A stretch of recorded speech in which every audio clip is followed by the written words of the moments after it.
it's you. It's you with a microphone up on stage. And I think I put on there. We're gonna talk with Kyle Patrick while he sings Creed. That's funny, dude. I don't know why that stuff pops into my head, and I just like go with it. I don't know. I guess I'm just too comfortable. It probably comes out. I think there are moments where it happens where I'm like, I might have been a little too comfortable in that situation. The best part. So last night when you were sending me that, I swear I got the phone with you, and I was at my daughter's soccer practice, so I'm just chilling in my truck, looking through TikTok, social media, and then like Creed comes on, and I was about to like it comes on like this random video of TikTok, and I'm like whatever. And then this morning I wake up pretty early and I look at something and it's on there. That's when I sent it to you. I'm like, they're gonna be sending me Creed videos now on TikTok and social media. Dude, I'm telling you, social media, it's crazy. It's a crazy thing. Like, it feeds into, like, they want, like, for example, like, if you don't like something, but, like, you watch it, dude, yeah.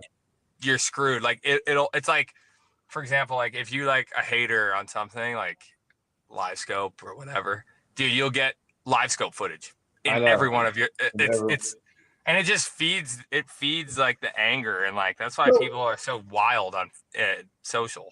Okay, but here's the thing. I watched that through a text message you sent me. I didn't watch it on this. Doesn't matter.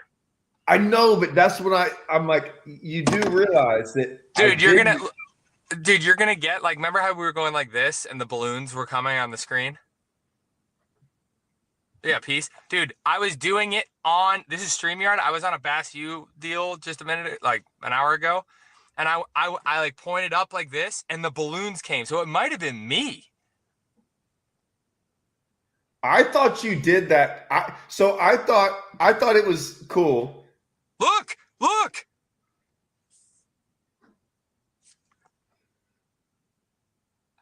I don't. Dude.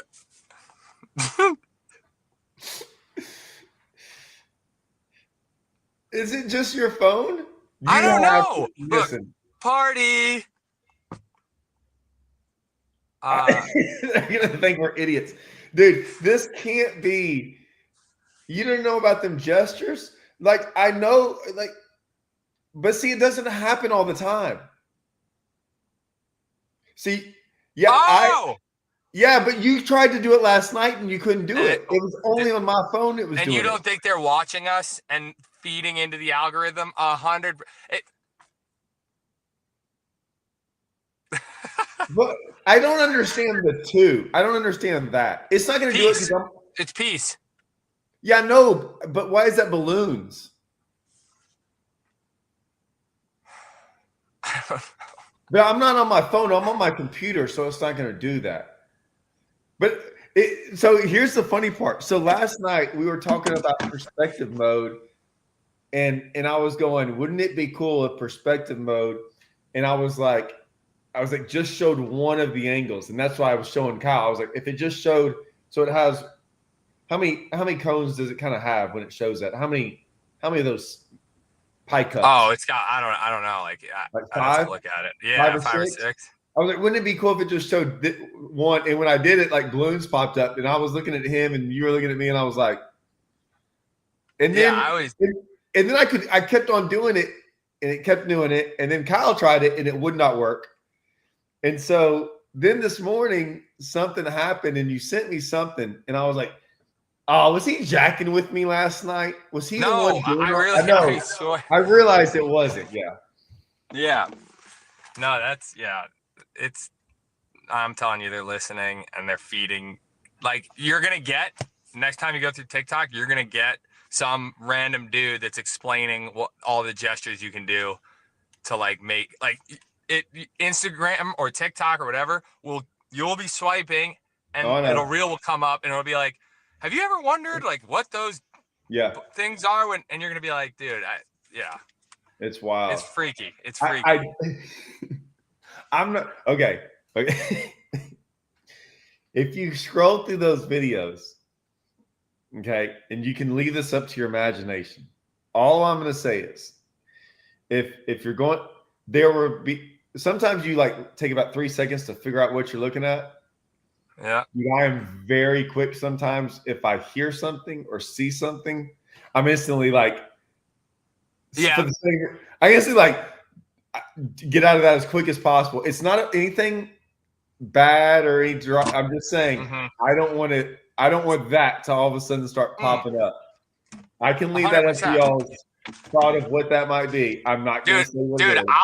I'll literally go, and if I see something, I hold down the thing and I'll hit not interested. Because you can, on Instagram, you can hold down that post or hit those little buttons, and there's a little thing that pops up, and it's like report, whatever. I just hit not interested. So that changes I'll do it. Like, I don't know. Is that on your reels or your feed? Everything. You can do it on all of it. So let me ask you this, because I went down this rabbit hole of trying to figure out. Do you have a Facebook professional page? I do, and I'm dealing with Facebook right now because, dude, they owe me like not a lot of money, but like enough money for a tank of gas from New York to Texas. So like almost $1,000, and like they're jerking me around. They made me pay for like the Meta premium and all this stuff. Like, they're the worst to deal with. But yes, I have one. Well, so I don't get paid. I could care less. But I can tell you one thing: if I post a picture now, it's not happening on videos. I figured this out. But if I post a picture now, minimum 100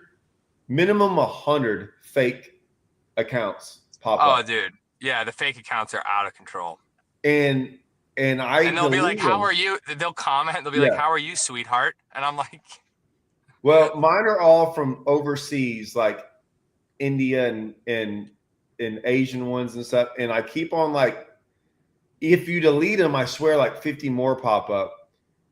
And then they all get whatever. But they won't happen on videos. Or so far, none of my videos they'll pop up, just pictures. So I'm never going to do a picture on Facebook ever again on that. I'm serious, dude. As big of a company as Meta is with Instagram, I mean, they're one of the biggest companies in the world. The fact that they can't control the bots and the fake crap that's all over it, it's so annoying. I mean, and I report them as like really bad stuff, and then I went through there and I figured out, I don't do any of this stuff, but I figured out how to go through there and like keywords. I put in all those keywords because they'll say nice and all. Dude, it doesn't work. No, and it's annoying. Like I'll go through and I will see some X-rated stuff that is just up and live, and then they report me and they say, "You're not allowed to earn money because you violated our partner monetization policies." And then I'm like, well, I wonder what it is. So I click on it and they're like, "We do not have any additional information at this time." So I'm like, all right, so you're saying that I violated your policy, but you're not going to tell me which post did? And I'm just posting phishing stuff. Like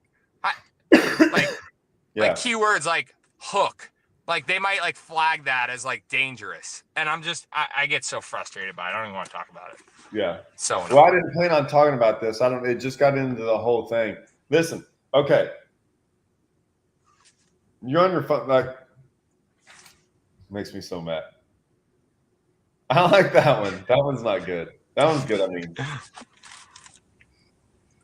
Congratulations, Kyle Welcher. Well, that's funny. Congratulations on your top 10 finish, Kyle. Thanks, man. Don't know what Kyle that is, you know? Yeah. Right? Kyle, you had an awesome week last week. Welcher did have a really good week last week. Yeah. I could just do this all day. I'm not going to do that. Yeah. So what's the deal with like, and I'm real bad about this. Like we talked, like I didn't know anything about the event. Like you filled me in on some stuff because I was fishing all weekend. Thanks, Ben. What do you? No, that's not what I meant to do. This one.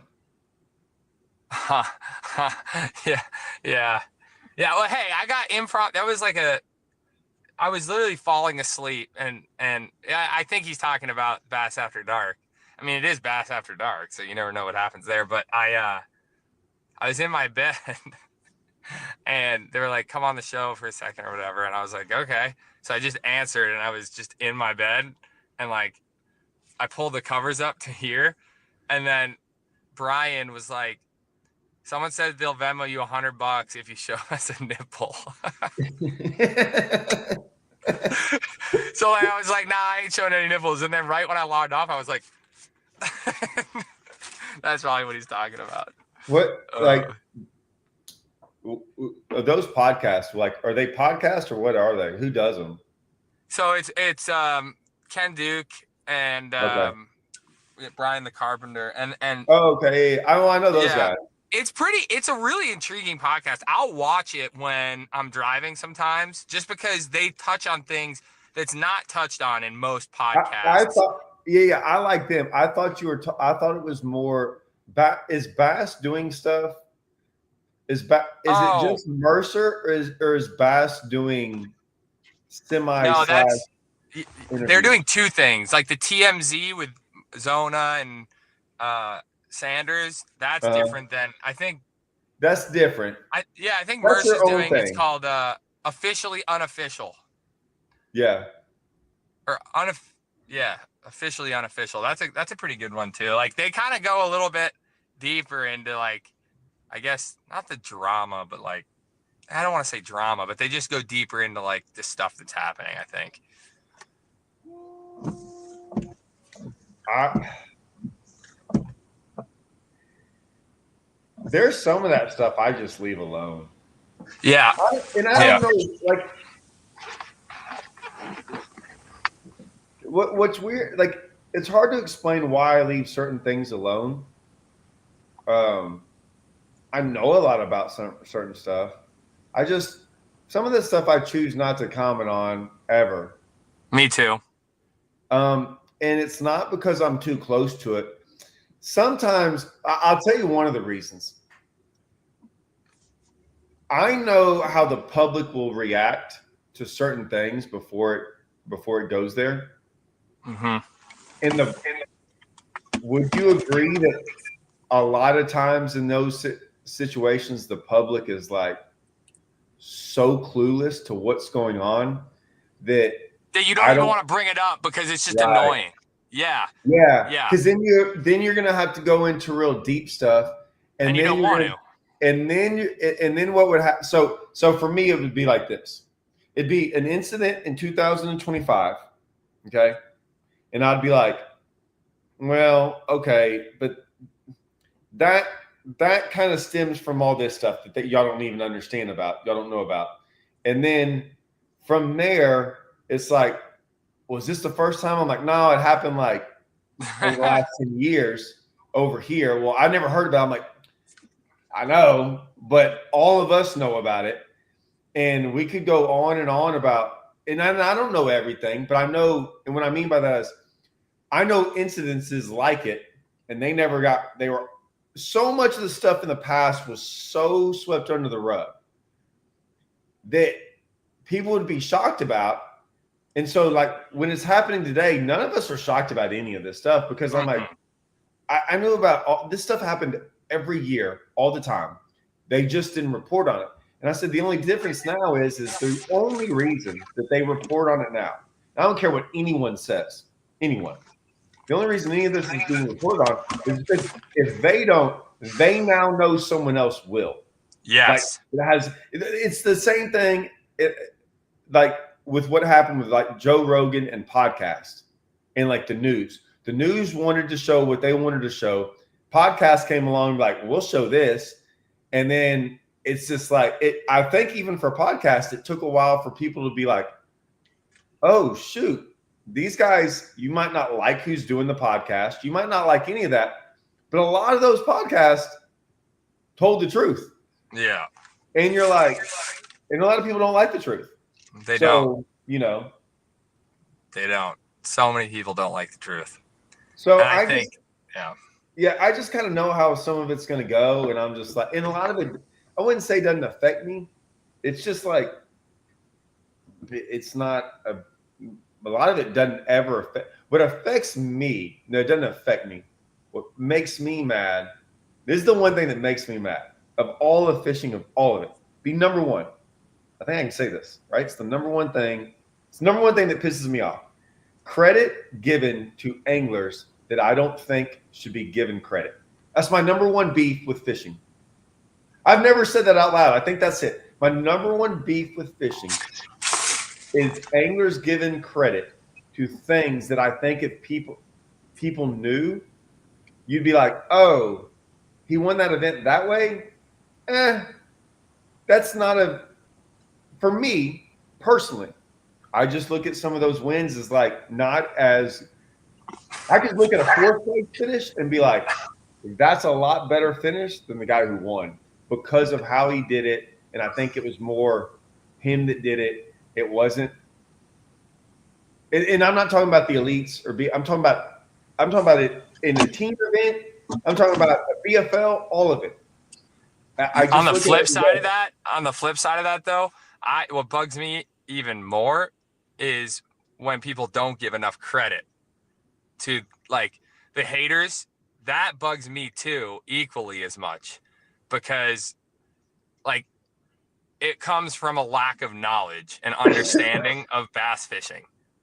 And it's the same goes for like what you're talking about, fourth place. They don't give fourth place enough credit because they don't understand that what he did was that impressive, because they literally don't know enough about tournament bass fishing and how everything goes down. They're just in their mom's basement with Cheeto dust on their fingertips typing away, and they go out fishing once a month, and they don't realize like the challenge that fourth place guy had to like overcome, so it's the same thing.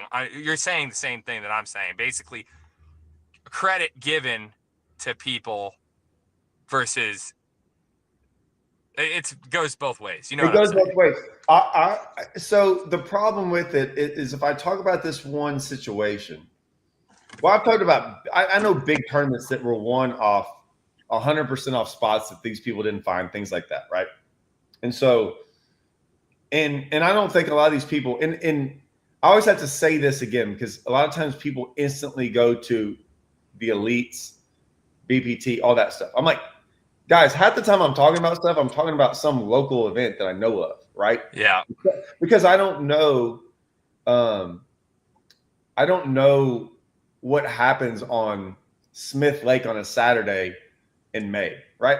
I couldn't even tell you who's ever fished a tournament on Smith Lake. You right? You know what I'm saying? Right. So a lot of that stuff is me. What I don't see, I know certain things, and I don't think those fishermen realize I know how it went down, right? Because I mean, they're sure not going to tell how it went down. But there was one I saw that there was one I was a part of, and it was the All-American. And in one of these days, I'm going to say, I'm not 100% sure I know what went down. I'm like 99.9% sure I know what went down. Not at the win. With the win, I know who won it. Marcus Sikora. I know Mark. I'm friends with Marcus. He told me I know what went down. But I saw other things that people made the top 10. And then it was just a wild chain of events of how I don't think he'll get, like, Ryan Salzman was the boat captain, or at the time he drove the cameraman around who was on me. I don't think I'm outing Ryan Salzman in any of this. Like, Ryan has nothing to do with this story other than he did talk to me a little bit. So he followed me around. He knows Wilson Lake like the back of his hand, all those lakes. He's from Gunnersville, right? I didn't know who Ryan was because he was just driving the camera boat. We got to talking after the event, and he was like, on the final day, he's like, dude, how'd you find that spot? And I'm like, Well, dude, I didn't know. So day 1 and day 2, I smashed on them. I was in like 3rd place off of one spot, and they weren't there. And I had this like backup stuff that I had out in the middle of the lake, up this like deep point, and I knew how to catch them deep out there. Well, I had like 0 at like 10:30 or like whatever, and I roll out there, and it's the only other place I knew where to catch some. Well, there was one other spot, but the guy on 2nd place or 3rd place was on that spot. I couldn't go there because of he almost hit my boat in practice, trying to side image. That's a whole nother deal. And when I talked to like the other 20 guys in the event, they all said the same thing. They're like, "Oh yeah, that guy, he came right up on me side imaging," and I already know he didn't even know how to catch him because the co-angler told me he's like, long story. I'll get off on this. Like I said, I know a lot about that whole event. And Ryan's like, "How'd you find this?" I'm like, "Well, I was out there fishing deep." He's like, "Yeah, but how'd you know they were up there shallow?" I said, "I didn't." I said, "I'm up there, and all of a sudden the current's pushing me up on the point, and I bombed a crankbait so far that I went so shallow, and it's only 8 or 10 foot up there. But I was like, I don't know, I caught that one." And I was like, then all of a sudden I was trying to figure out how to like, we had to use their Rangers, right? Yeah. So they had Rangers with low rances on them. And I hadn't used a low rance in a long time. And so it still had it on north up, right? Yeah. I'm trying to go through the settings, but then I'm catching them too. And I'm looking at my arrow, and I'm wanting to go this way. My arrow's saying go this way, and I'm like, God, I want to track up, but I didn't know how to get to the settings on theirs. I didn't know it was like that, right? Yeah. And so I'm trying to do all this, and then they're biting. And so like I was always off track a little bit. And so I kind of got up on top of them and started catching them. No, by no means, whatever. I mean, I think I was close. I was a cast away from them, but didn't really know they were up there. Right. When the sun came out and they eventually pushed back where we're at. Long story short, me and Ryan got to talking at the end of the day, and he kind of told me he's like, "Man, I think if you'd have known about this spot from day 1, you probably would have won." I was like, "Yeah, I think I would have," but I didn't. I knew about it out there deep, not up on top. Well, anyways, me and Ryan talked a little bit more about what transpired like during the night before, like where he was at and the talk that was being said when we weren't allowed to have talk. And then I watched the footage of someone doing something way different than what he had been doing all week and caught him. And he was like, "Yeah, that's what was being talked about." So I just know a lot of things that happened in that deal. So to this day, I look at some of those guys and like, I don't care if they're the best fishermen in the world. I look at them differently. Yeah, 100%. There's other guys that like, you can tell when a guy figures something out, and you're like anytime I saw Aaron Martins do stuff at times, I saw him do stuff at Toledo going, what is he? No one ever on Toledo would be doing that. Like, that is never information you could ever get. Right. That's impressive. Like, why is he doing that right there? Right. He might have finished 18th place, and I'm way more interested in him than anyone else. Yeah. Yeah. No, I agree. I think that like when you see the process happen and it's not just like an instant thing, like when you just see someone like immediately change and you're just like, how did he do that?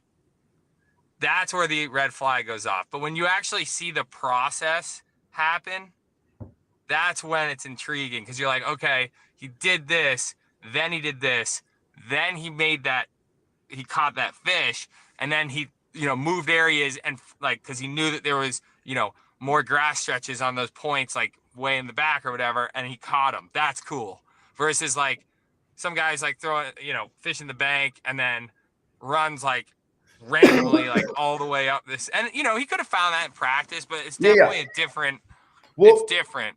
So the 2 series I've made that I've made some other ones for my private channel, and I talk about them all the time. It's Alabama waters and deep waters, and they're those series I made. And the reason I made them, and the reason that I will like forever love those things that I did, I'm bragging about I'm bragging about the process of what happened, not what I did, but like making the videos. I'm bragging about the making of the videos. Yeah. I loved being able to go, hey, look at this. I started off all the practice. You get to see every fish catch in order for 4 days. And I talk about my entire process of what I'm going to go do in the event. And then the tournament starts. And then the next thing I know, randomly, like I'll say Gunnersville, randomly going in between boat docks. And I think I had one bite on a boat dock the entire practice. I didn't really even want to fish them. Gunnersville, boat docks, whatever. And as I go by them, I like in a hurry, as fast as I can, just get my jig up there, swim out there, and I catch one. It's like a 12-incher. And I just kind of like stop for a second. I'm like, okay. And I throw back in there, catch another 12-incher. And I'm like, okay, whatever. The next boat dock, I catch a 4-pounder. Yeah. And I'm swimming a jig. And I'm like, okay, well, I'm already fishing around these docks. And then the next thing I know, I'm leading the event doing this. Now, right. I was in the right area because of, if you watch the series, I'm doing all this stuff around these docks and fishing in a certain way. It's not like it was just random, but it took a turn. And then halfway through the day, they stopped biting on boat docks. And I'm like, they're going to do what I want to do. And then I started even catching more, and I left the boat docks alone. And then it all clicked for me. And so that's hard to do too. Like leave a pattern that you have been catching them just because you haven't caught them in a little bit. That's hard to do. Right. But like I was going to say, I didn't have to run around, but that's the kind of stuff I'm like, guys, like this is true fishing that sometimes happens that I think is one of the coolest things in the world. And someone was like, hey man, if you ever did those, if you ever showed people how to do them, you think people will copy them? I'm like, when me and you talked about this, I'm like, no, because the work that goes involved with it, people don't want to do that. And I said, too, and this is just me being a jerk, I'm like, it's really hard to show that when you're on a lake and there's 14 waypoints, or you have like 65 waypoints and they're all brush piles, and it just shows you like driving to each brush pile. It doesn't show you idling, finding piles. Right. It's like, I'm going to go fish piles in the tournament. And I'm like, I'm able to show my practice because I'm literally finding fish in practice. And then in the event, I'm like, it's really hard to show all that when you already know the waypoints exist. Yep. And they're like, yeah, but I'm like, well, you can get info in a lot of these events. And so like the opens, you could get info in the opens up to a certain point. You can still get info. And I just talked about this. Yeah. Dude, I just talked about this. So I told people at Bass, I got a call yesterday from someone at Bassmaster who was just asking me, because I've been randomly polygraphed now twice. And the way they do it is like they send us a text before anyone finishes the event. So you can't be targeted. You can't be like singled out.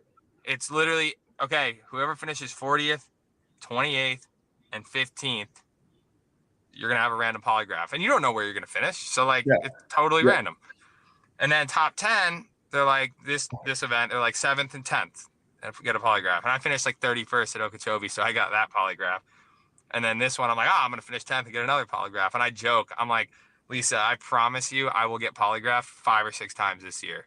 And at what point are you just going to be like, what, do I get 7 polygraphs on the year, you know?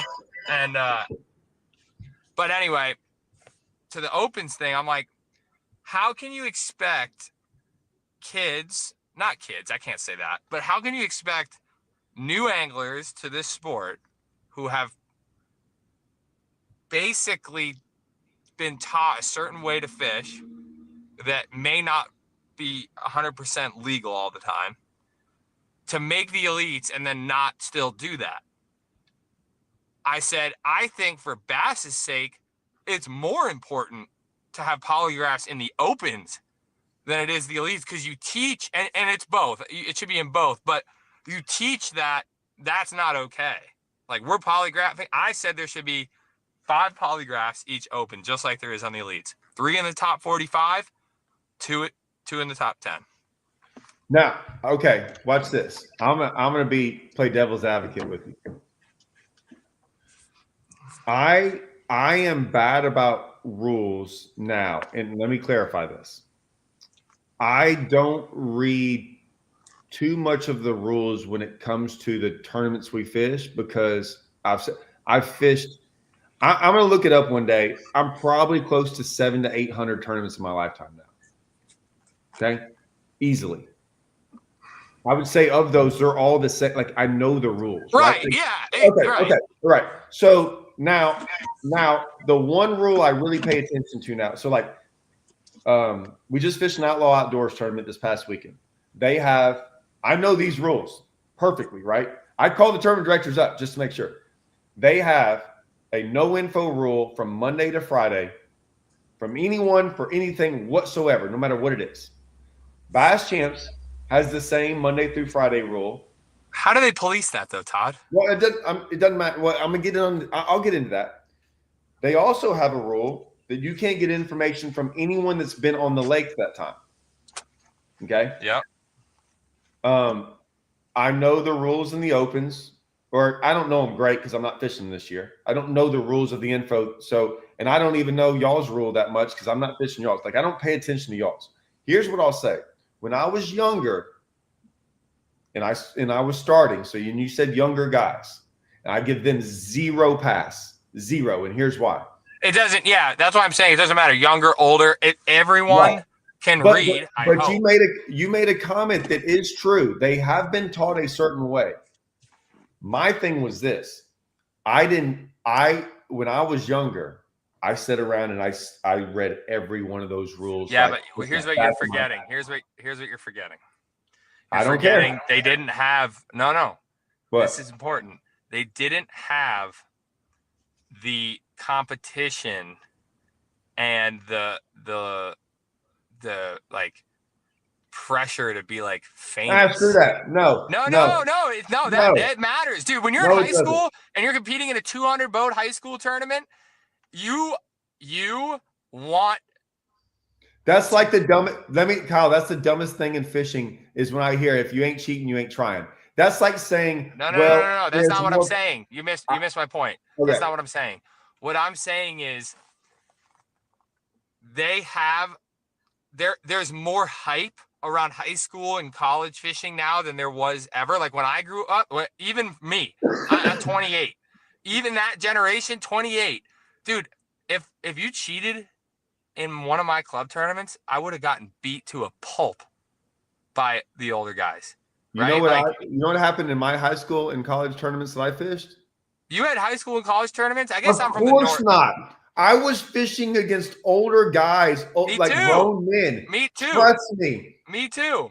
Yeah, they would have freaking beat you down. Yes. So, So what I'm saying is, and it also comes down to the parents I don't care. Are involved now too. They're involved now to the point where they're putting pressure on their kid. I'm telling you, Todd, it's the same thing that you see with developed sports way beyond what fishing is, like soccer. The parents that yell at their kids and the refs and the coach from the sideline, it's those same parents. Read that comment. That guy knows. Isn't that you? Yeah. So, dude, I don't care. I'm not saying there's an excuse. I'm saying that is why. That is why. I know. No, I understand. I get great. There's pressure. I don't really care about their. I don't care about any of their excuses as, any of that stuff is that like, yeah, great. It's pressure for all of us, man. My thing is this: as I was younger, I read the rules because I didn't know them like I do now, and so but there's not an emphasis on the rules like there was back in the day anymore. Right. But my point is that like in all this stuff, I know all the culling rules. I know, like, all I care about is like when I need to get there, Yeah. when I need to be Yeah. in, and then it's the info rule. It's the info and the off limits for the tournament waters. That's Correct. it. Because everything else is simple to me. It's all and the common same. sense. I mean, you're not Yes. going to run a no wake zone when you're on a pleasure boat. You're not gonna. I mean, and even like, there's no rules about like, and we're forgetting about the unspoken rules. Like, I'm not gonna run in front of Greg and Hackney when he's fishing cypress trees 100 yards. Like, that's just a rule that I was taught in club fishing. The minute, I mean, not even a rule I was taught. That was just known. The first time when I fished my first tournament in a blue canoe, I didn't even have an engine. It was a local charity event. I saw someone fishing where I wanted to fish, so I just paddled behind him. Like, let me ask you this, like, so because I've made some videos with me like passing people down the bank or getting cut off, and people still can't figure it out. Like, if me and you are going down the bank throwing a spinnerbait and we pass each other, I don't think people realize that me and your boat can come within a foot of each other. Oh yeah, totally fine. Legal. People like fine. go off like club, because a lot of clubs have like a 50-foot or I know, but 100-foot. like, but when we're doing this, I could care less if your boat touches my boat. Like, we're like, usually we look up and like, there's the whole, do you want to go outside or inside? Dude, right? I don't even get to that point. Like, if I'm going down a bank and I'm like even 100 yards from you, I'll pull the trolling motor and idle or go past to give them that extra little space, depending on. And dude, here's the thing: it's all communication. Yeah, it's just normal. Like, now, correct. So, like, in no offense, like, if I see you on the bank throwing your Senko around, you know, going 0.1 miles an hour, and I'm throwing a buzzbait down the bank, I'm 100% always going to be the one going around you because I'm moving fast. Right. If we're like, that's why I said if we're both on a spinnerbait going fast, it's really just looks up and goes, who wants to be the guy that goes around? We don't care about that. Like, no, like, we're just trying to get around each other. Yeah.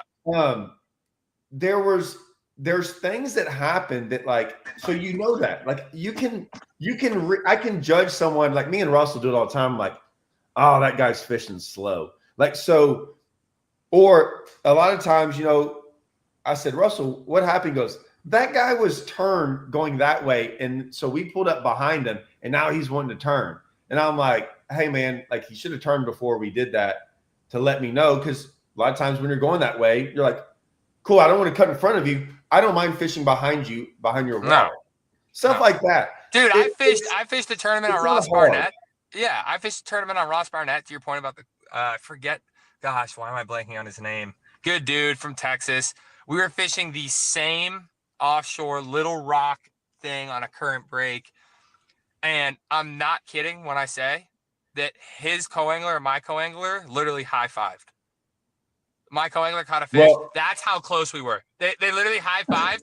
And when I had to land a fish, I had to come off spot lock and put a gap, if he was running next to him, between his boat. I could have spit on his boat. Y'all ruined this, by the way. Why? We were too cool with it. We were totally cool with it. No.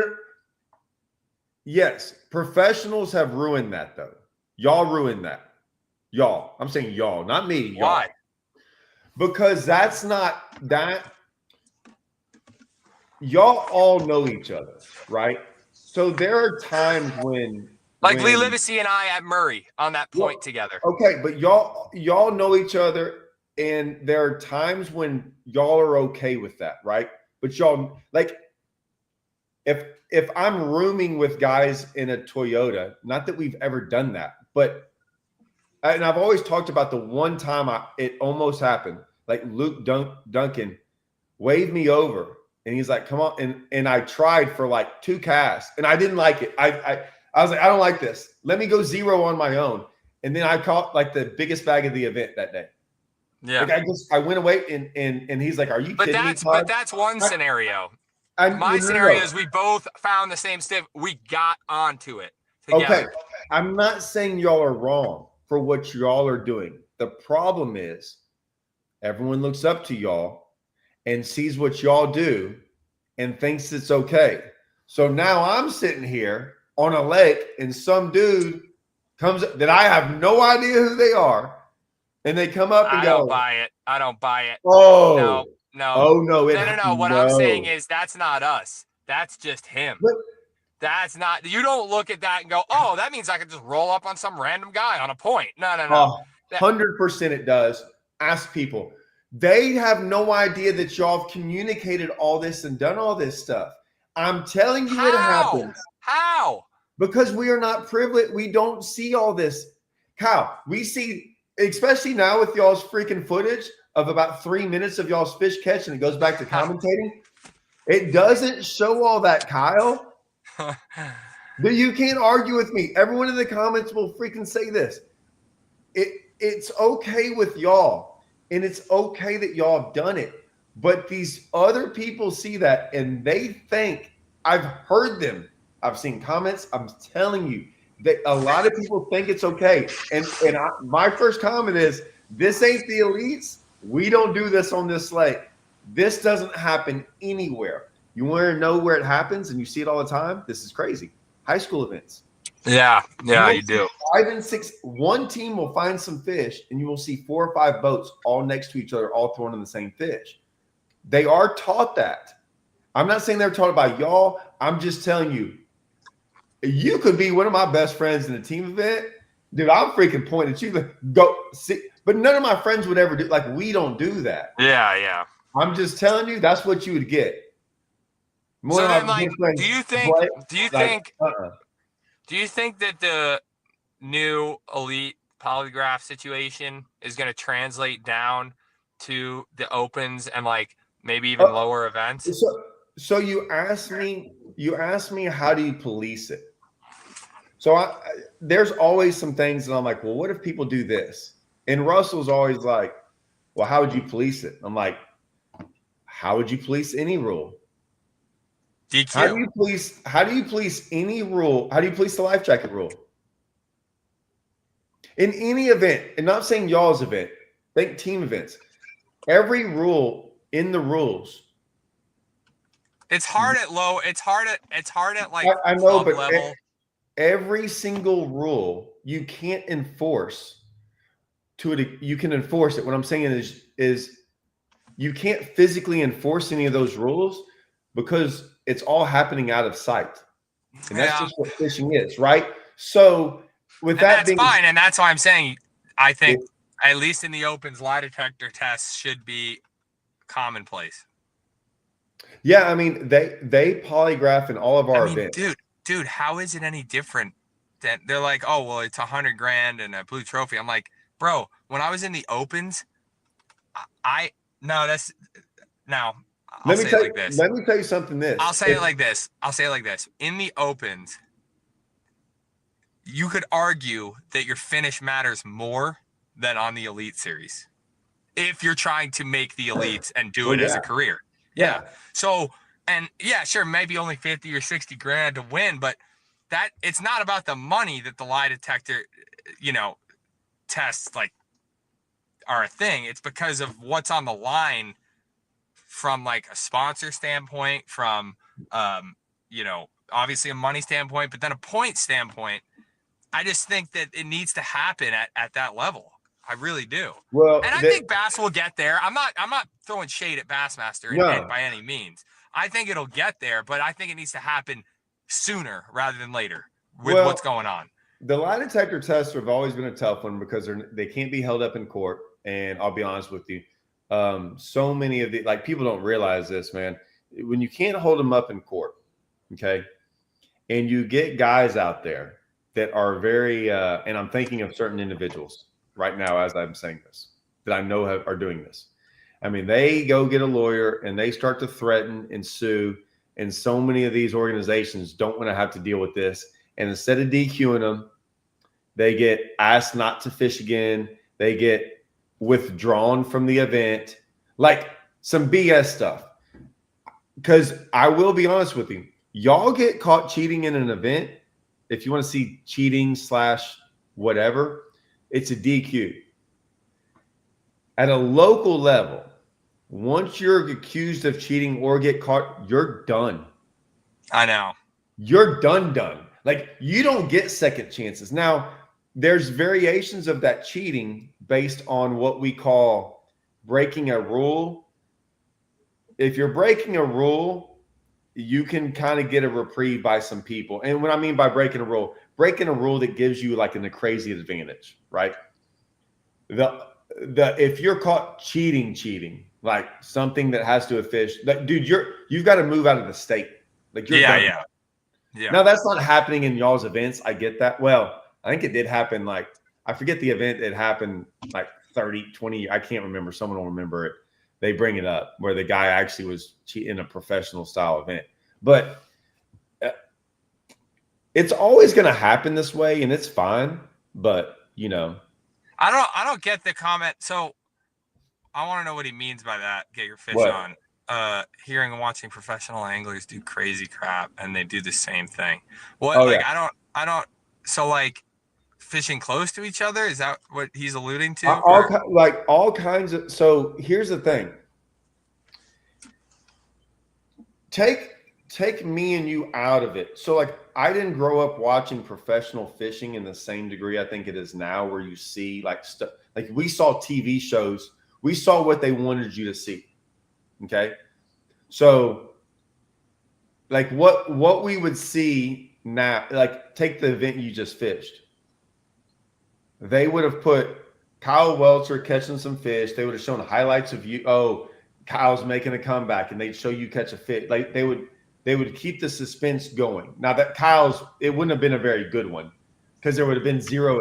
So they would have looked at this one and go, we're just going to show Welcher dominating the field and everyone else fishing for second, right?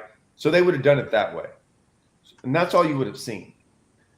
They didn't show the things that like happen to happen now, right? Like the things sometimes professional fishermen do that are not a shock to me, because I fish so many tournaments. But a guy who like fishes 3-5 tournaments a year, right? Is that on his local? But give me an example. That's what I'm asking for. Like, okay. What is an example of something, the crazy crap that I see no one ever on any team level event. You never see boats fishing side by side. That's one thing. You rarely see it on the elites, though. But you see it. There's But I just don't see how that translates into like, oh, that guy's catching him on that point, I'm gonna go over there next. Okay. I don't see how that translates. Here's one. The Randall Tharp Matt. Okay. Well, I know, but like, see, you already knew what I'm talking about. And when you start seeing the Iconelli with Kevin, like, hey, you ain't a part of this freaking community. You could go as far as to the BPT and Poche jumping out of his boat, landing a fish on a dock. And you're like, well, that's a 2-minute penalty. Yes. And that little tournament that makes but nowhere else in the country could you do that. And that's legal. Correct? Yeah. I guess it comes down to your IQ. I mean, like, when I see that, as a kid, I'm going, that's weird. I haven't really seen that many times before. Let me look up, like, what's the deal with that? Like, I just don't. Look, I'm telling you, he's right. They see that and think that. Now, I think this always went on. It always went on, but it got taken care of, right? It's a lot harder for y'all to take care of these things with a camera around. And I'm just telling you, that's one of the main, I would say, if I could take anything of that away, it's that. I just don't see how people don't care about. They've never seen it. No. I just don't see how people don't care about their reputation and their. Oh, me and you talk about this all the time. I just don't get it. Yeah, we talk about this all the time. Like, how you just don't, like, I want to have friends. I want to have people that like me. Like, I just don't get how that isn't something that people think, like, oh, if I cut in front of Todd and 20 feet in front of him, like, I'm gonna go get a cold one with him after this tournament. Like, well, I don't get it. So here's one thing that I never talked about. Someone asked me all the time about the Zaldane. Brett, hold on. Brett, I know that's the video, but there's more to that story, just like Todd and I were talking about, that what you've seen. And I respect, like, I get it, that was an altercation, but I will say this, there is more to that. So this is one of the ones that I wouldn't comment on. I wouldn't comment on it either. Because I just want to say that there's more to that story. I'll say this about Zaldane. This is not a knock on Zaldane when you hear what I say. Zaldane was never going to win this. Yeah. Right? Okay. You mean win the argument amongst the fans. Correct. 100%. Right. So I instantly, that's one of those things that I'm like, even if I found Zaldane to be 100% right in all of this, he's going to lose that battle. Now, I'm not saying he's right, so I didn't even deep dive. I didn't even dive into any of that to find out, right? Because it's I've done stuff on YouTube. I'm still getting comments about videos I have posted where I went like 30 minutes and showed every single possible thing, and you'll be amazed at the comments going, well, you were wrong. As I showed me going down the bank in a guy on high on his big motor, go like this, stop in front of me. I never make a cast, and if I didn't touch my trolling motor, my boat hits his. And they're like, you handled it wrong, Todd. And I go, high school kids, they also got DQ'd in the event. I got the whole video. It's got like 200,000 views. And I still get people going, I'm wrong. And I'm like, well, their tournament director saw it, and they DQ'd him. My tournament director saw it. I finished 4th in the event. He said I did everything right. The boat captain got DQ'd for what he said to me. The boat captain was on a platform sight fishing. He was looking for the kids. You're not allowed to be on a platform. He was driving the kids, right, with the troll motor down as they were standing on top of the deck. They got like 3 or 4 violations of DQ, and these guys are like still coming at me going, well, you could have gone around them. I know I could have, but they also didn't have to drive 100 yards across the creek to where I never touched the troll motor again, and my boat ends up on them within 10 seconds. And I'm wrong. And I'm like, so once again, I thought I can't lose this. I can't lose this video I'm about to put out. I won't lose. 100% of the people will agree with me. It's about 95. And I'm stoked about that. And here's what I want to say, just to clarify. Like, I really think high school and college tournaments are a good thing. We want the sport. We want more people interested in fishing, buying fishing equipment, lures, whatever. But I just think there needs to be a little bit more like rules and and emphasis on them to like foster a like understanding of what's right and wrong, because I just don't think there is an understanding of that right now. Well, like this, and I'm not saying I'm not hating on high school and college anglers or anything like that. Like, I think it's great, and there's a lot of phenomenal high school and college anglers that are great fishermen and good people that are crazy respectful. Yeah, crazy respectful, so we get about like I was not mad at the high school kids at that. Those high school kids did nothing wrong. The boat captain did, right? And most of the time, I'd say 99% of the time. It's probably not 100% of the time. It's never the high school kids.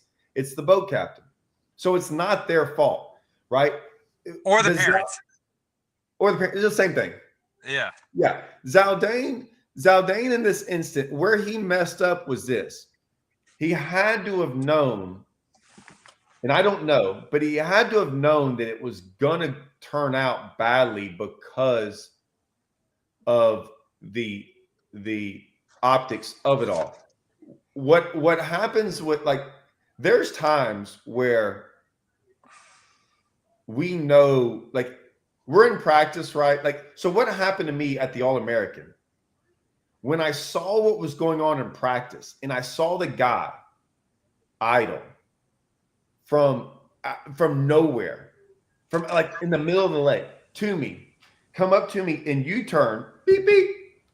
And then he points his boat to another guy practicing, drove by him, and I watched him do, and he was like connecting the dots, right?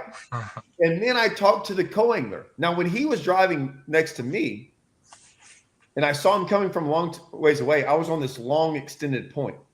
So I'm bombing as far as I can out there deep. Like I had like, I'm paranoid, right? So he comes up to me. Well, I throw and almost hit his boat. And I put my hands up because I'm like, and he couldn't get close to me. And he kind of was like, I'm like, dude, I'm casting there. I yelled at him. Of course, I wasn't casting there. All the fish were behind me. But something didn't look right, right? The co-angler on day one, so he didn't have a big, he was in like barely the top 10, right? The co-angler was like leading the event. I talked to him. Well, that guy, I said, because I went to that spot after I caught him on day one, like to see if anyone was on it, and that guy was on it, right? The co-angler was leading the event.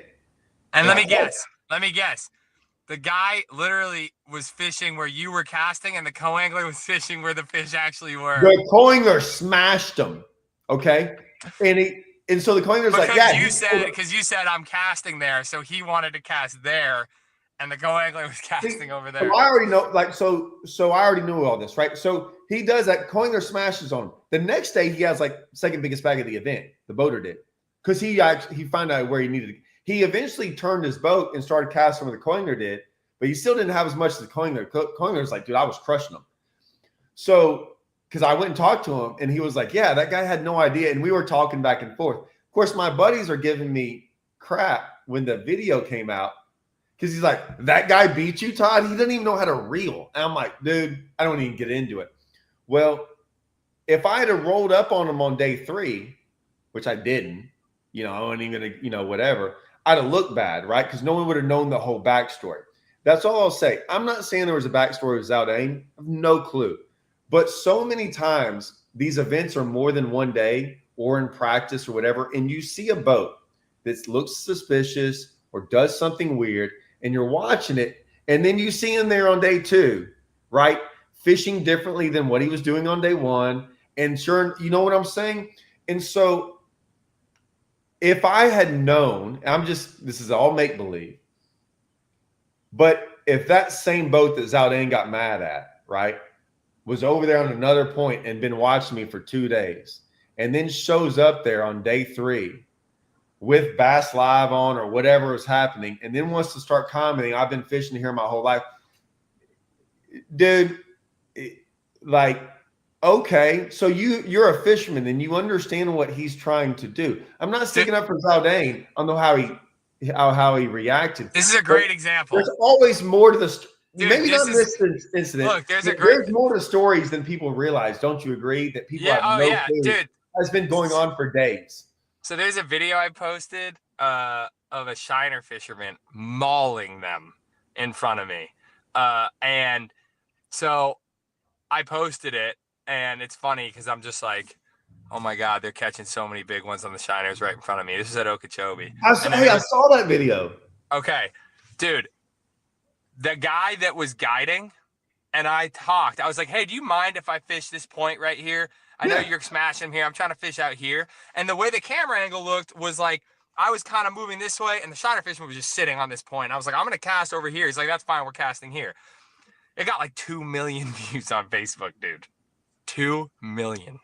And it got like whatever, like 400,000 or 500,000 on Instagram. The comments, classic pro pulling up on the local spot. Dude, that was a 45-minute run. They don't even realize that's a 45-minute run from takeoff. I ran there in the morning. Oh, because I just knew that the Shiner guy was on the point I wanted to fish. And then when I rolled in, like, people don't realize, I was like, hey, dude, I want to take a few casts with a jerk bait. Like, I was throwing a Strike King freaking KVD jerk bait 300, deep dive. And friggin', I'm throwing it, and like, it's funny. It was just a funny video because the guys were like catching them and I wasn't. And I was just getting half the comments were like, oh, that's like a funny video, or 3/4 of the comments were like, that's a funny video, dude, LOL. And then half of them were like, oh, you're classic pro pulling up on the local. You could have given him more space, blah, blah, blah. You know what I mean? And I'm not going to post the whole, yeah, that's true, Abe. I'm not going to give the whole story because that just wouldn't have been a good social post. Like, why would I have a 4-minute social post? Hey, man, can I fish this spot? Yeah, Kyle, because he knew me. He used to fish the Elite Series. I forget his name. But, like, he was just guiding there, and he was like, man, I don't want to be in your way. Like, yeah, totally. Like, let me know if I'm in your way. I'm like, oh, you're good there. That's the example right there. Well, and so, like, so many – and it kind of just depends. Like, we'll be around and it, like, sometimes you can just tell, like, if some guy's fishing, like, you can tell if some guy's like staring at, you know, whatever. Because it happens a lot when I'm sight fishing, because they're like, why is this guy not casting and he's going 100 miles an hour down the bank? And then they can just tell they don't know what I'm doing. And they'll be like, hey, I'm like, I'm not fishing, I'm just looking. They're like, oh, okay. Hey, you see anything? And then it's just like conversation. Most of the time, I can't tell you. Like, we'll be going and I'll be seeing someone the way they're fishing. And I'm like, hey, man, do you care? They're like, oh, no. Most of them are cool. They're like, I'm out here crappie fishing or something. Like, man, y'all do whatever you want to do. I saw you catch that other fish. That's pretty cool. And then like, I might go right by him, but he's like, yeah. And they don't realize we're talking and, you know, whatever. Most of the time, I would say all of our interactions, like 90% of the time, are like that. I think I can recall on the Elite Series and the Opens, there's been one time when I've been in an actual altercation, and it was funny enough, it was at Murray. I've been fishing this point. I made day 3. I was stoked because, like, at this point I was like, one more good tournament after this one and I'll be guaranteed in the Classic. So I was like, I just want to have a good day 3. I probably won't make a top 10, but, like, I want a top 20 or whatever. And I ran to my point and there was a local sitting there. And I was like, hey, man, I've been fishing here the past 2 days. I don't want to get in your way, but can I cast up here? And he was like, man, I'm here, blah, blah, blah. And, like, kind of got, like, I was like, all right, dude. And I, like, kind of kept fishing. And then he came over and he was like, you know, he kind of came at me. And I was like, you know, I made a few casts and then I turned around and left. But, like, that was we kind of got into it a little bit. I was like, all right, man, really appreciate it. That's super kind of you. Like, really good sportsmanship, whatever. And, you know, but that's the only time. Every other time, totally cool. Staying off the water. I don't think any of us would, or I would never tell anyone to stay off the water. Here's what I would say. Here's what I wouldn't say anything. What I'm telling you, I have never in my entire life been on a lake while a giant tournament is going on. And the reason, they're like, one, I went and fished Rayburn this past weekend in a tournament. The last time I was on Rayburn was in the Toyota in February. I've got all these other lakes I go and fish. Me and you went and fished. I like all these places. Like, there's other places to go fish. I would never tell, like, in our team event stuff, get on the water. Get 1,000 boats out there. I don't care about that's not what we're talking about. I will show I don't even get on the water on weekends because of that, right? Because I just don't want to get in people's way. That's just me. I don't expect anyone to. I'm the same. I don't expect anyone to be like me. Me too. But for me, it comes down to, like, if I was in the Classic and there was a local in my little area, and I'm like, man, I don't fault him, but, let like, me tell you something. I wouldn't do it, but, like, Kyle, I kind of get annoyed at times. You are on a lake that the elites have they been to, like, once ever? There's, like, no big events ever on the PASQUOTANK or whatever y'all are on, right? there's a 4 days out of 20 years that there's a big event on. All I'm saying is I don't expect them not to No, be. I know, but Kyle, for 4 days, you're telling me that you got to go out there and fish, and if one of them comes up on you, nope, I'm here. 4 days? 4 days out of 20 years? Come on. So that's where it bugs me. That's if you were there like once a month. No, but if he was there and he was like, hey man, yeah, I'll move. Sorry, dude. Like, I'll get out of your way. I'm fine with that. But when they stand their ground and they're like, no, get out of here. I'm like, all right, dude. Like, thanks for the hospitality. 4 days in 20 years. And we're not talking about team events. But stuff I'm fine with it, Todd. I'm fine with them on the water. The biggest event that they've ever seen on that thing. And you got to be out there and you got to stand your ground against these pros and say, I'm out here on a Thursday. I mean, look, this is what I'm saying. I'm fine with it being on the water, but it's the standing the ground and being an ass. Honestly, that's where it. Just be like, hey, dude, didn't mean to get in your way. I've had plenty of that happen all over the country where I pull back there and they look and they see that I have a camera, right? They have a camera in the boat. And they turn and they like, hey man, I'll back out of here. Like, sorry to be here. I'm like, no, dude, don't apologize, but I do really appreciate it. Yeah. Thank you.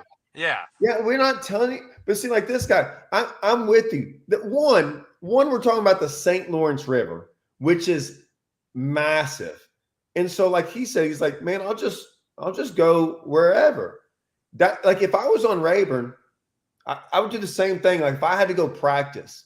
Like I would look around. Like it's very obvious sometimes, like where you're at on Rayburn, that you're not bothering anyone. I mean, you can go do a lot of different things on Rayburn. Yeah. But it's like, and if you're already on the spot, I would never come up to you. But like if you know it's there's guys with cameras on, and you're sitting there looking at them, and you're like, man, come on! You're telling me those guys don't know there's an elite event on Rayburn, and there's a guy with a camera. Those are the same guys. Those are the same guys that get on the Keyboard Warrior and tell Kyle Welcher that his win wasn't impressive because it's easy to bed fish. It's saying it's the same guy. This is the wild ones that get and caught and went fishing that day and caught 23 pounds, and they get on social media and go, I went out there and beat all of y'all. Like, I went in y'all's tournament, but I went out there and beat all y'all. And you're like, I've never understood why someone would think that. Not that that's like, if you want to go do that, that's fine. Do you know how different it is to fun fish? Like that's what I don't understand. Mentality to like be in a tournament against someone. That's like me and you. That's like that deal. Like me and you are driving down the highway, and like you beat me to the next light, and you roll down your window like, I beat you, dude. And you're like, oh. Sorry, I'm just driving. I didn't know we were racing. Exactly. Like what? Yeah. It was. I heard that and I'm like, oh, I guess people actually do that. Okay. Yeah. No, it's wild. That's what I mean. They're just, whatever. I just try to. I don't want to get in an altercation. I really am a lover, not a fighter, and I try to keep things fun and whatever. But definitely do not care if people are on the water at all, but definitely would like, and I won't even pull up on you necessarily unless like I'm in that area and I see, and I'm like, man, like there's 10 guys left. It's the top 10. I really want to fish that canal, and I've got a local sitting at the mouth of it. And I'll usually say this, Todd, I'll be like, hey dude, I'm sorry to ask you this, but I've been fishing here for 4 days. I'm in the last day of the Elite Series event. Do you mind if I just come past you? Have they ever been surprised that you're in the Elite event? No. So I know Tim White just said this, and I will say this. I'm telling you from every one of my interactions. And I agree with that. Like, I'm fine with that, Tim. I don't. I don't agree with that, but I'm fine with them being out on the water. Yeah. That's my point. But they can be out on the water. Every situation where it has gone the negative route has never been, oh, I didn't know. It has been, I've been out, and it's like instant defense mode, instant like, Like they knew what was going on and they were ready for the fight. And you're those like, guys that Tim's talking about are the guys that are like, oh, yeah, man, come on 100% in. they Fish are. around. Fish around. I don't care. I'm just here dropping a line. I'm going to say this. 100% of the interactions I have had that had no idea the tournament was going on, 100% of them have been absolutely cool as could be. Yep. Every one of them. Guaranteed. It's the ones that know and are like, I'm out here. I don't care. Screw y'all. And it's like, okay, that's fine. Like I'm okay with that mentality too. But I didn't know. No, the ones that didn't know are totally cool. They're just out to catch fish and have a good time. Yeah. And I'm fine. Like, dude, do it. Like, it's cool. But it's the ones. It's like anything else. Most jerks know they're jerks. Rarely is someone a jerk that doesn't know they're being one. Yes. You know what I'm saying? Like, that's a fact. You know what I'm saying? So, like, most of the encounters we have out there are usually all good. Yeah. Like in that high school video I posted where I had that, there was like 6 or 7 people in this creek. All of us talked to everyone as we went past each other. And the only one that had a problem was that one dude, right? Because he cut me, like, whatever. But most of the time, like, we fished around people. Like in that video, they're like, Todd, you could have handled it differently. Then this is the best part. I forgot about this. This just happened. This video is like 3 years old. I just got a comment recently on it. You know what the comment was?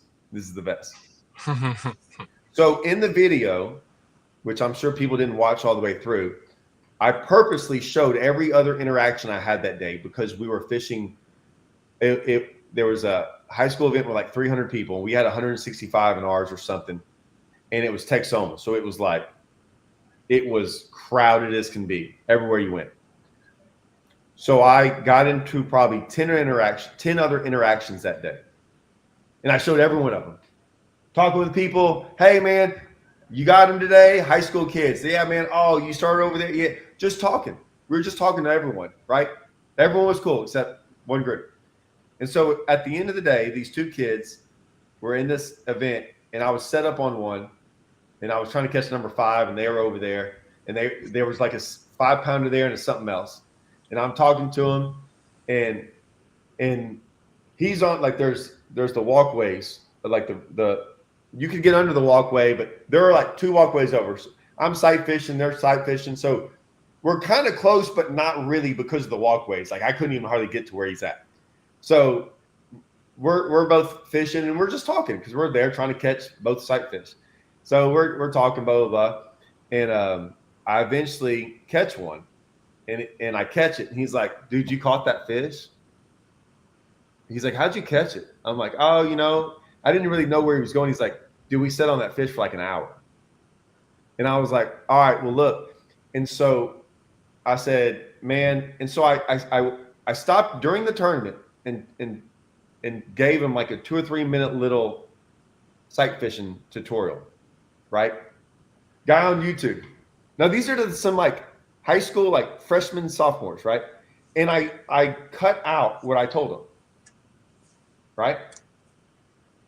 Guy on YouTube just commented, he's like, I think that's pretty sorry of you to sit there and blur out what you told those guys for like blah, blah, blah on YouTube.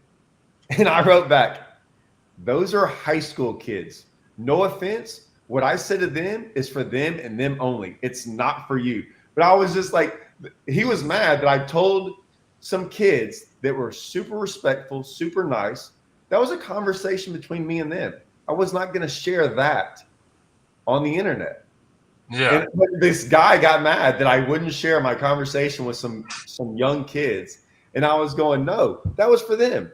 They were super nice, super respectful. Yeah. But that's what still amazes me about people and like their expectations of things and all that stuff. It's crazy. It is. It's out of control. But I don't know.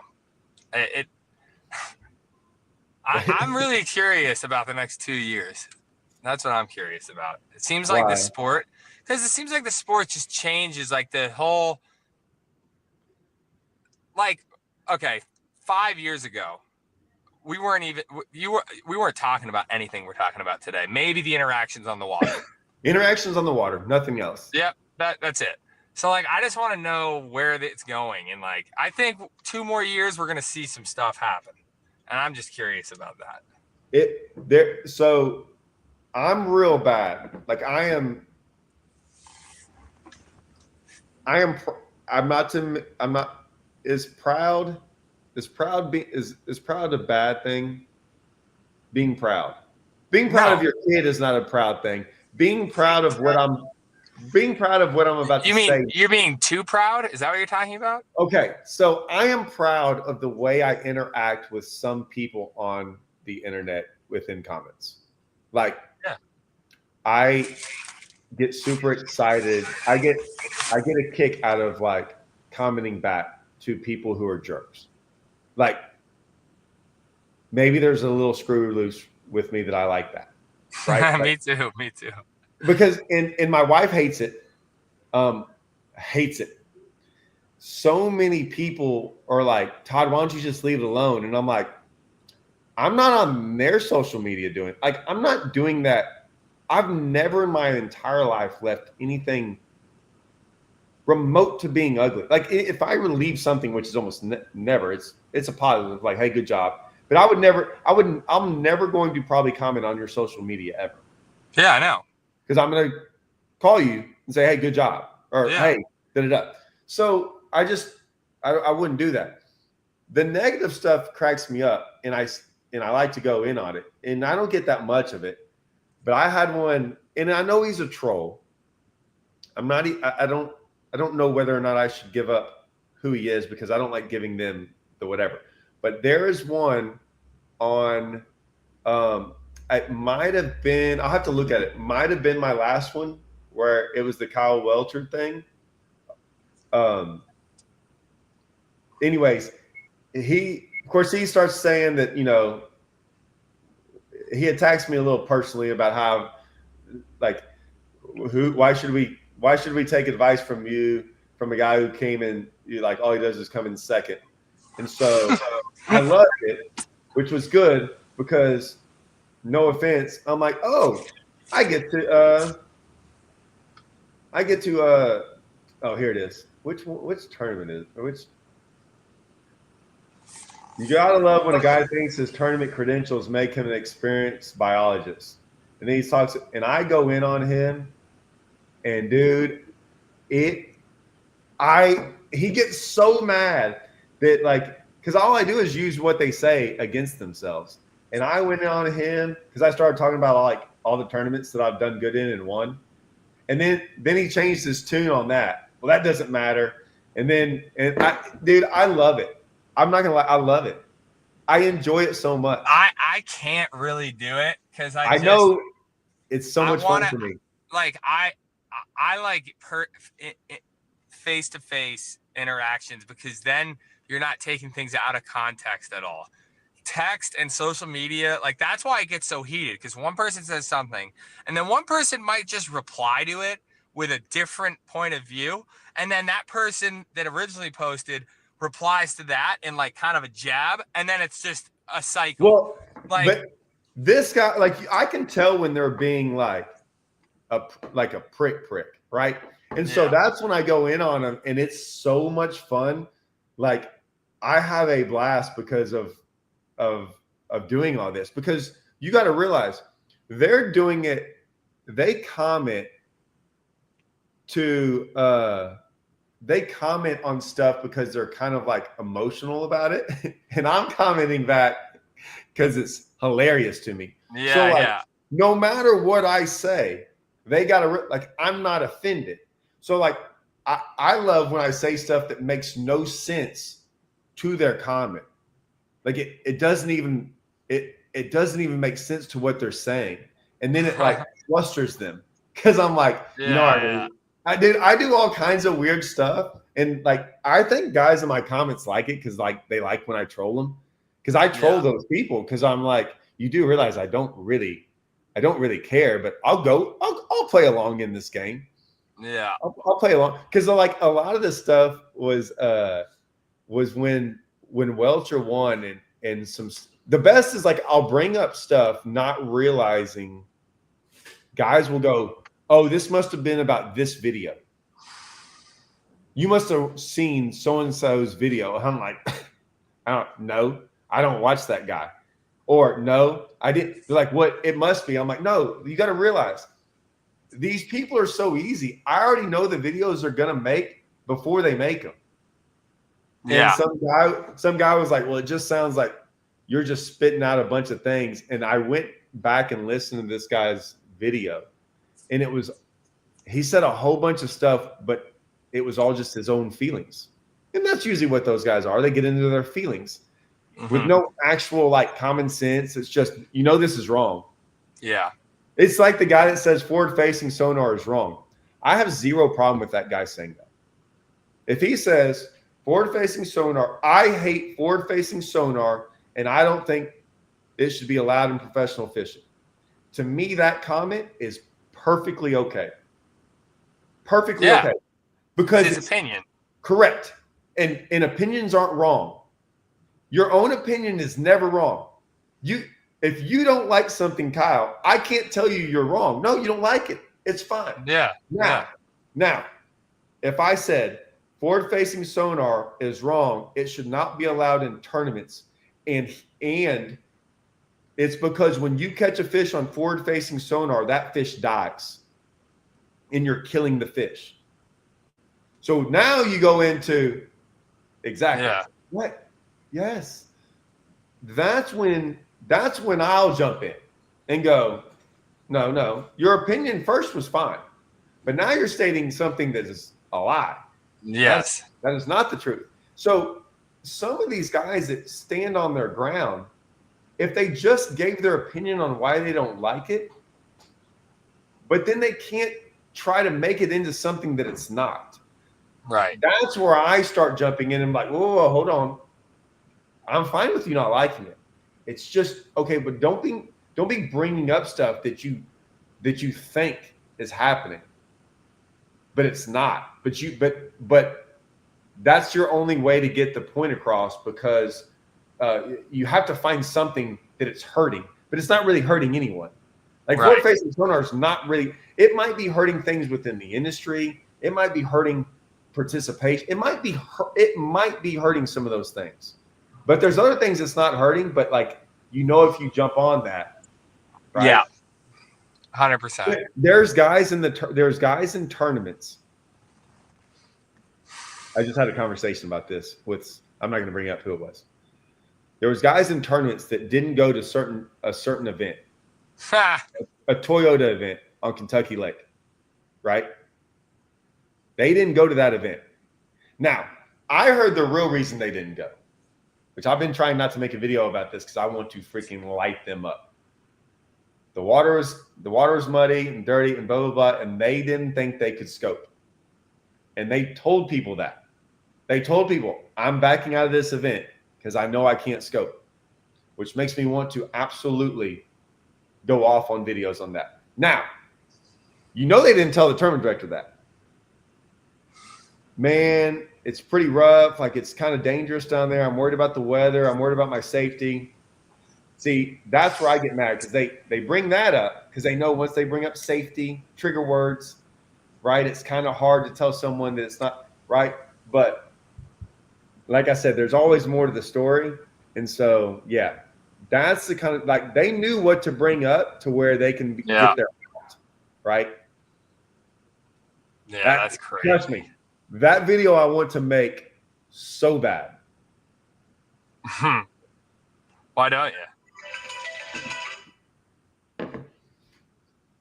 Do you hear me? This is funny. What'd you say? That was Andrew. Should I answer? Watch this. Hey, me and Kyle are doing a podcast. Oh, okay. I'll call back later. All right. Hey, by the way. You're on air. You're on air. That's fine. Are you going to track practice today? No, Michael's sick. Dang, all the kids are sick. I know. All right. All right, bye. Talk to you later. So, Can you imagine if he said something out of pocket? Huh? Imagine if he said something out of pocket. I will agree. I will say this about Tim White. Listen. So this is great because I don't know if anyone knows this about Kyle. because no one's brought this up. But when I played soccer as a kid, I was the fastest kid out there, right? Yeah. And I was offside. Now we're talking second grade, right? So I was. You got ahead of yourself, basically, I was on 8. the field. I was 7 or 8. You basically were fast, so you got ahead of yourself, and you got offside. Well, yeah, but like I played for like a year or two, right? So I mean, I was just like I wanted to run around, kick the soccer, like I was fast, right? So I couldn't tell you how many times I got called offsides, and and forever I was like, I have no idea what they mean. No, I didn't feel like anyone taught me what it was, and I was going, "What do you mean?" Like, I don't understand. Like, sometimes I was and sometimes I wasn't. And I just was clueless as to why. And then as I got older, man, like, I was like, oh, this offside thing's, like, pretty simple. But, yeah. I don't know if people realize Kyle was, like, semi-pro soccer. Not semi-pro. I did play for the national. I did play at a very high level before college. For the like youth national team or whatever, but then I played Division III soccer because I knew I wasn't like in those type of sports. Once I knew that there was no way I was good enough to go pro at a certain level, because I was like, dude, I was like, dude, like I could have maybe, but it would have been like maybe like a feeder team to MLS or something like that. So I was like, I'm focusing on fishing because that's what I really love. But like I played, a lot, and I was all right. I was pretty good. But yeah, if you don't know what offsides, Tim, is if this guy's does. the last. Oh, he does. No, he does. Okay. I'm sure he does. Yeah. No. So that was cool. I got a lot of fun. Maybe he doesn't. I assumed with that comment, he probably knows what it is. Yeah. Fair enough. It's still like they miss it a lot. But the VR. They don't miss the offsides. Now they miss the VR. So, huh? dude, now in all the professional sport, all of soccer, pretty much, they don't call offsides anymore.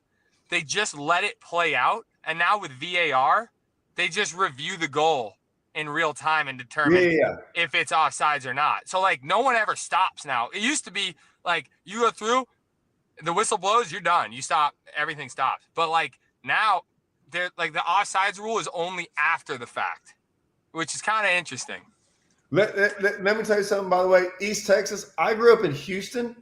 I went to school halfway through in Alief Hastings. If anyone knows anything about Houston, at the time when I went to school there, Hastings and Elsick were on the same block, and they were the two biggest schools in Texas. Trust me. You're right. There aren't a lot of fast white dudes. I was also in the second grade. I was fast for a second grader. Then every year I got older. Yeah. I couldn't win. So I always tell everyone, like, man, you were really fast. Like, I was like, no one could beat me up until like the 3rd or 4th, 5th grade. Then in 6th grade, I'm like, hey man, and I was a very late bloomer. So I was like, that guy, he's got a mustache. He could run faster than me. And so, like, I went from the 100 to the 200, and then I got into middle school, and I was the 400-meter runner. By the time I got to high school, I had to move instantly to the 800-meter to mile, right? I just had to keep getting longer distance because I wasn't fast, but I could run. So, yeah. But in 2nd grade, I was fast, dude, for a second grader. But, yeah. But then I moved to Cold Springs. I lived in Cold Springs, and that's East Texas. And dude, I was one of the. There was 2 white kids on the basketball team. I was one of them, and there was like very few on the track team. And we were really good. We were really good at all of them sports. Shoot, we went to state that year in football. Went to quarterfinals in basketball. That was a little 3A Cold Spring. We had some athletes, like stupid athletes. They were freaking. Yeah, they were fun that's to play. What's funny is They like people think they're fun to good. play with. People think they're a good athlete. It's sort of like guys that think it's the same thing as like guys that think they have a lot of money. Like you think you're a good athlete until you get put in a situation where there's like like legit, like I met like All I right. met I was at Luke Duncan's party and I met I think it was a tight end. One of the tight ends. I'll answer that in a second. I forget who it was. One of the tight ends of what team? Maybe the Vikings. And I met this dude, and I was like, "Nice to meet you, man." And like that's a real athlete. It's the same guys that think they're wealthy, and then like they go and like they're like, "Oh, you have 3 private jets? Got it. Okay." You know what I mean? Like, so I was an athlete, but I wasn't like a freak athlete. Dude, I could dunk and everything, but I wasn't like. We had some guys that like I love playing with because I'd just be like, "Here you go," and they're like, "Put it wherever," and I'm like, "No, I could dunk, but I couldn't dunk. You know what I'm saying? Like, hey, get out of my way, everyone, so I can like, know, these guys. And man, I just remember them all, man. They were so much fun to like. I felt like I was more athletic playing with them because it almost felt like I was out there with them. Like I was on the court and we were all good, but I was like, I think I'm kind of doing the same thing they are doing. But they were some of those freak athletes are so much fun to play with, man. Yeah, Pete, I was center forward and right wing. and the reason I was right wing. But the keeper position I'm telling you, he won the comments of the day. That's the best comment of the day. It is. So my endurance was really high, as you can probably tell with my energy, but I used to run like consistently a 4:50, 4:56 minute mile. So like as a winger, you're just like this all the time. So but, yeah, no, 4:38 as a junior. What'd you say? 4:38 as a junior. Did you really? Yeah. That's I quit all track and everything my senior year because long story, but I ended up fishing and stuff. Dude, my son just ran like a 5:23 1500. 4th grade. First meet of the year, 4th grade. You're built for a track guy though. Like you're tall, you got long legs, like I was 60 pounds skinnier. Yeah. And I'm not very big. I'm not big. I was malnourished. It looked like. Oh man, dude, that if I show there's someone will probably find it. There's some picture of me. So like, I still have a picture at Hastings because someone took a picture of it. Like, there's some pictures of me in high school. Dude, it's bad. Like I'm toothpicks.